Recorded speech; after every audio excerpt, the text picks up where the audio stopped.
हमारी बस्ती के अनगिनत दलित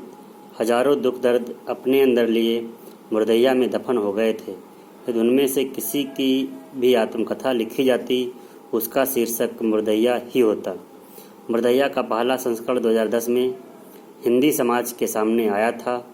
और तब किसी ने सोचा नहीं था कि कुछ समय में यह आत्मकथा न सिर्फ दलित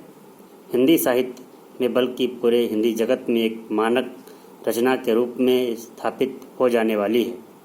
अपनी सृजनात्मकता के लिए इसे दलित आत्मकथाओं की धारा में एक युगांतकारी कृति माना गया है और अपनी विश्व दृष्टि के विस्तार तथा औपनिवेशिक वितान के चलते एक ऐसी साहित्यिक उपलब्धि जिस पर कोई भी भाषा गर्व कर सकती है। जाति, वर्ण, अशिक्षा और निम्न उच्च की अनेक विकृतियों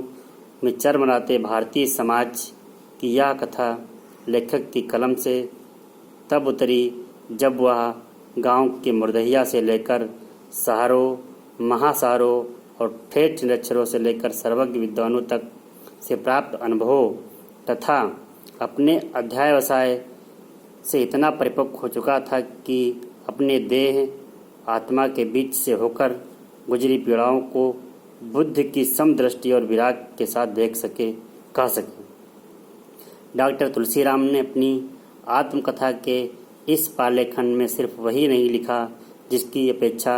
दलित मूल के आत्मवृतांत लेखों से की जाती है, बल्कि वह लिखा जिसे एक जर्जर समाज की असलियत का उत्खनन कहा जा सकता है और जिसको पढ़ना सिर्फ साहित्य नहीं समाजशास्त्र की सीमाओं तक जाता है। और यह उन्होंने अपने प्रतिशोध की कुंठित हदों में नहीं, सृजनात्मकता की अछोर भूमि पर किया, जहाँ समाज अपने चेहरे के दागों को भी देख सकता है और अपनी निगाह के इकहरेपन को भी।